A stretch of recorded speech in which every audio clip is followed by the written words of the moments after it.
An inverted build. I've never done one of these before. The Silent Base 802 though from Be Quiet allows us to invert our PC. That'll be interesting. Everything's a bit backwards, a bit oriented the wrong way, what differs from the conventional setup. And then we've got a bunch of other parts that we'll be throwing into this build here. So this is actually sponsored by Be Quiet. We're gonna be using their Dark Power Pro 12, which is just an insanely efficient power supply. Actually a 1200 watt unit as well. So plenty of power headroom there. And then we've also got their Pure Loop 360mm AIO, for those wondering where this was in our AIO comparison video. It's going in this video here. The RTX 3070 from iGame. This is actually a really cool looking card, although I'm not sure how it's going to work with the other colors in this build. This is just gonna be one big experiment because this is the only white 3070 I have, and I don't even have a white motherboard to pair it with, unfortunately. So we're just gonna be using an MSI MAG B550 Tomahawk, and with that, a Ryzen 9 3900X. Zen 2 is still great, folks. Just because Zen 3 is out doesn't mean that Zen 2 is suddenly irrelevant. You can actually find these for decent prices as well. We have a 32 gig kit of Corsair Dom Plats in white, of course. We have an MP600 from Corsair for storage to be super fast PCIe Gen 4 because we're using Zen 2 and a compatible chipset. And we've got a vertical mount from Cable Mod. This will allow us to orient our graphics card sideways so that we can see the beautiful white aesthetic. Again, I want to stress, I have no idea how this is going to look at the end of the day. I've just kind of pulled some components out of the closet, and we're gonna hope for the best. So first up, we're gonna need our motherboard, CPU, M.2, and our RAM. Alrighty, so as I said, I don't really have a white PCB board for X470, X570, B450, B550. That is unfortunate. For some reason, AMD's been omitted from the white PCB game. That kind of sucks. We're going to install the 3900X first. You guys have seen this a million times, I'm sure, by this point. That's a beautiful looking CPU. Pull this out, and drop her in like so. Now I've got to install the RAM, and I know this is gonna look a bit strange at first because there are no white accents on this board, but I'm about to put some super sexy white RAM into these DIMM slots, and you just have to bear with me. I think this will look great once it's in the case. But for now, it's gonna look a bit strange. And the last one, slide her on in, click, click, nice. And next up, we're gonna take care of the M.2. It's a little bit easier to do when the motherboard is outside of the case. So this drive here actually has its own heatsink, and it looks a bit more versatile than the one that's included with the motherboard. That's typically how it is. Gonna slot this in. Just like so. Where's the screw? Aha! And we're just gonna lock her on in. Boy. All right, now it's time for the merge. This is a pretty big case, but it is still by definition a mid-tower if we're just going by PCIe slot count at the rear. So you get 7 PCIe slots. Now because this is an inverted case, we're gonna be installing the motherboard like this. Is that, you guys following me? I know it's confusing. Now, with this upside down layout, one of the concerns you might have is, well, you're gonna have upside down text, Greg. That's not cool. Actually, a lot of the text in this board, well, this is upside down. There's really nothing we can do about that. But with the Corsair Dom Plats, most of this is sideways, or what would have been sideways. So flipping it upside down just flips it to where the text is facing down the other way. And this chipset logo here, the Tomahawk logo, will be covered up by our graphics card when it's turned vertical, as will this text here, which is nice. I don't think there's any text on the card. Let me see. Is there text on the card? Yeah, there are a few words, but I don't think people are gonna bother reading these too much, I hope. All right, so up next, I'm gonna remove this. Well, this is actually the left side panel now, which is weird because it's inverted. But anyway, we've got a bunch of cables back here that I'm gonna run up to the front of this case and try to wire up before we install the power supply. So the way that this inverted case works, I think I've seen some cases where like the power supply basement, when it's inverted, it's like the whole case is flipped upside down. The power supply would be up top. This power supply is still down here, but we have like our front IO stuff is at the top of the case. So it's a little weird. Actually might be a bit better though for cable management overall. Well, we'll see. So this case has USB Type-C support, and so does this motherboard. So that's nice. HD audio is like way up here on the top right. This is so strange. So as you can see, we've got most of the wiring done that comes with the case. Now we've got to add a bit of wiring to the case, and that's because we need to install the 360mm AIO. So this case has full 360mm top rad support, and I think we're going to take advantage of that because we have plenty of space up here, which is actually below our motherboard in a conventional sense. We could also mount up front, but I think it'll look better if we mount up top. And one of the reasons why I think top mounting will be best is because this AIO actually has an external pump, and that is something that most people probably aren't used to.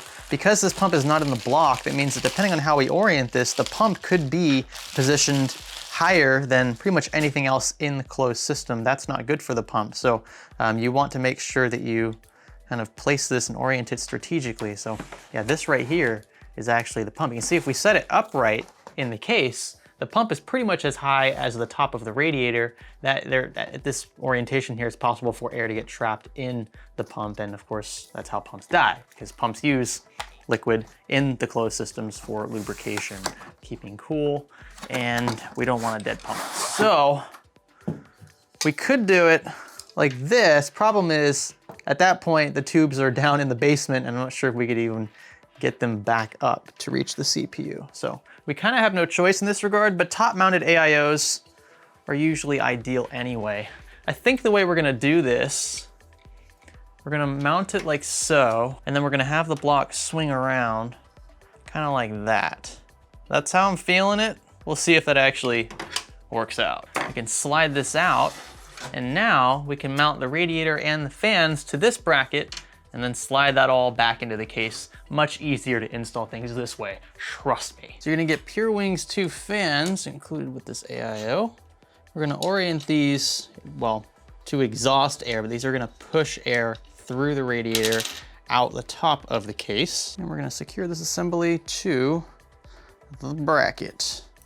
Here we go. And we're just gonna slide her on in. Can't really see that other side. There we go. Look how easy that is. Super simple. Looks pretty darn good too. I suppose one of the good things about the way this AIO is oriented is that the Pure Loop logo is upright or upside down. Kind of just depends on how you look at it. Yeah, all right, so this is definitely a two-person job, and I probably should have installed the mounting gear before putting the motherboard in the case. This is the price you pay for good content, right, Kyle? That's a fact. My left arm is being crushed right now. Okay, a quick change of plans. We had to flip the AIO the other way because the tubes wouldn't reach. This case is just a bit bigger than I initially thought. So now, slide the bracket in this way, and we definitely won't have an issue getting the CPU block to reach. Now you're looking at this, Kyle, pull back a bit, show them the entire build. You're looking at this probably thinking, Greg, how on earth are you gonna fit a graphics card into this area when this tubing and this pump are in the way? The answer to that is I have no idea. So I think after analyzing the build thus far, what we'll need to do is scrap the whole cable mod vertical mount idea. I don't think that's going to work with the tubing the way it is and the fact that pump is also there. So, and these are just trials and errors of my first inverted build. I think we're gonna have to install the card normally so that it's horizontal. It'll just be upside down. I still think though there's enough white in that card that it will look pretty decent. We'll find out. Up next we have the Dark Power Pro 12. Now these cables are actually sleeved quite nicely, so I don't feel the need to run extensions. And we do have quite a bit of black in this build, so despite having an all white case, I think that the black will kind of set it off nicely and blend between the two. This is the brick itself. Look how beautiful she is. This is for graphics card power. So it's gonna be one of these guys. And then this is for CPU power. Be right there. It's pretty much all we need because the only drive we have in our system is an NVMe drive, which is powered by the motherboard. And the only peripherals we have in the case pretty much consists of like the fan controller that's included with the 802, and I think that's it. Let's slide her on in. Woo, this power supply is a beefcake, but it fits nicely with the 802. You know, it's almost like these two companies you know, are working together. Well, kind of a problem. There's really no place to route your 8-pin EPS when the thing is inverted without pulling the entire tray out and kind of wedging this in, at which point you'll have to detach the tray again to remove the cable later. I feel like the only thing I can think of is just to run the cable all the way across the top of the board, which, I mean, doesn't look terrible. It's just kind of an unconventional approach. I think that's all right. It's very strange how close all of this stuff is to the power supply. I'm used to it being a lot further away. I've got a lot of cable slack behind the motherboard. I'm just gonna connect this. I actually think I prefer not using the cable combs. Now that I have these in here, I kind of like just the natural curvature of each cable strand. Looks pretty good. Wow. It's a really strange build. I'm not sure how I feel about inverted cases, but I'm glad I got to experiment because it's just different. I mean, it's something I haven't really built before, and you know, after building dozens and dozens of PCs, just part of the job, which I'm thankful for, but it, you know, it does get old after a while. Building something like this is definitely refreshing and strange, and it comes with its own set of hurdles that you kind of just have to wing and figure out as you go. It's gonna vary from case to case, from component to component. So far, I think we've done a pretty good job mitigating most of the issues associated with an inverted layout, but the big problem that I still foresee is that graphics card. We're about to install it. So the iGame 3070 is one that is, it's a very elusive card, for one. It's something that you can't really find in the States. I've looked on both Newegg and Amazon. It's one of the reasons why you haven't seen a dedicated review of this card yet, but I told them that I would at least put it in a build for now until that review gets here. So I think you guys will really like this. It's a polarizing look for sure. There are a few accents that you might not be too fond of, the yellow and red. It's you know, not much that pairs well with those colors, but elsewhere, this card is beautiful. It is a dual 8-pin RTX 3070. You can see, if you want to zoom in there on the rear, these are the rear IO ports, and we do have a dedicated BIOS switch button here for turbo mode or silent mode. That's nice. But yeah, white, it's gonna look pretty good with white. I just don't know if it's gonna fit. Well, okay, so I really want the graphics card turned vertically. Now that I've seen it this way, I think this looks much better. The problem is we've got this AIO and the pump, the external pump. I mean, and even if the external pump wasn't here, just having the AIO oriented this way with the tubes toward the back of the case, it's not gonna work. There's no clearance there. And I think this is, yep, I think it was good that we did it this way. So this actually barely fit. We can pull this off and flip it back around. The tubing has to come in front of the RAM here. I didn't want that, but in order to leave enough space for the graphics card and also force us to not have to remove this 140 mil fan at the rear because of the tubing interference, we had to install the AIO this way so that the tubes are toward the front. There's nothing wrong with this orientation. It's just, again, one of those hurdles that you kind of have to deal with in an inverted build. The other thing, let's see, these cables here I ran through previously. So we'll connect these. Okay, so with these connected, I've got most of the other wiring taken care of. I think we're good.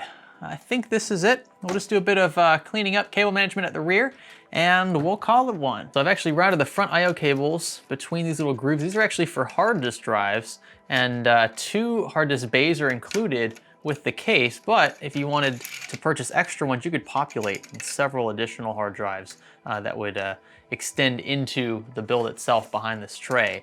But I'm using these more or less to just guide the cables through. I've got a few of these Velcro straps holding things in.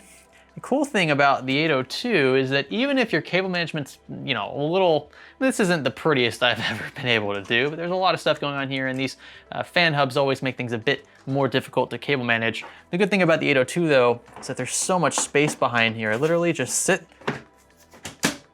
the left panel down, I said right panel, and it just clips in. It's literally that simple. So if I want to detach it, there's a button, I'll show them over here at the rear.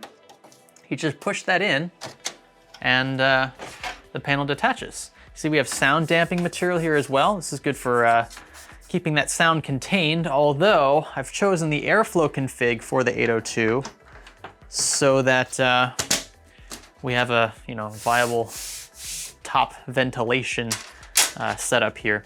And then we also have the front mesh, which you can see up here. This, by the way, you can remove this, and the other panel that comes with the 802 is just a closed off white panel in the case of this white version. So kind of nice that you have that versatility.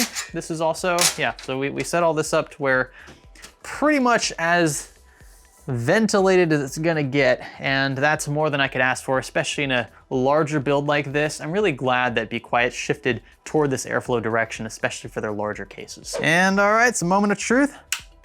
Let's turn on the power supply. I have no idea if this is gonna work. All right, I'll tell you what, those Dom Plats look sick with that white surrounding these LEDs here.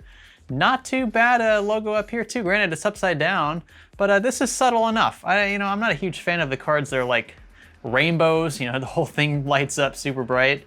But this is not a bad looking system, I'll say. So one of the things you might notice right off the bat, these fans are fairly loud. Now I have all 6 of these fans hooked up to the exact same integrated fan hub, and you can actually control it. If you want to bring them over here, you can see how we have different settings. So it's set to auto right now, but you know what, that's too loud for me. I'm gonna put it to the 1 setting, and I'm not sure how well the mic's gonna pick that up, but much quieter now. Really nice having that integration. Elsewhere, I actually kind of dig the rainbow effect. I mean, this might look okay with all white LEDs, but I really like the way that these modules look with the little rainbow effect going on there. So pretty content, honestly, at the end of this. I thought it would look a bit more weird. Yes, the GeForce RTX logo being upside down is driving me nuts, but apart from that, for an integrated setup, this is pretty unique. It's sure to turn heads in any room. And the last thing to do then is install the, well, in this case it'd be the right side panel. Typically it'd be the left side panel. I love the fact that this tempered glass is totally transparent. There's no tint at all, so you can see straight through into that clean looking build inside. So I don't know about you guys, but I think this is a pretty cool build. It's definitely one of my more unique builds, and that's due in large part of the fact that it is inverted and that the Silent Base 802 allows us to do that. Big thanks again to Be Quiet for sending this case, as well as a 1200 watt Dark Power Pro 12 and the Pure Loop 360mm AIO, all 3 of those that went into this. They're the sponsor of this video. Big thanks again to them for supporting the channel, and hopefully this gives you at least a bit of, I don't know, a creative mindset when venturing into your next PC build. Inverted builds are definitely not for everyone, probably not for most people, but the fact that you can even consider doing such a thing in the Silent Base 802 is pretty freaking cool. So you can find all the parts that went into this build linked below, and it might be an exception with the RTX 3070 just because that card you really can't find here in the States, but I'll do my best to at least have something for you to look at for that card. But everything else should be down there. Gonna be affiliate linked either via Amazon or Newegg typically, maybe an eBay affiliate link in there, but we get a small kickback whenever you buy anything through those links, and we appreciate that support. With that, give this video a thumbs up if you thought it was cool. If you liked the build, be sure to click the subscribe button, and we'll catch you in the next one. My name is Greg. Thanks for building with me.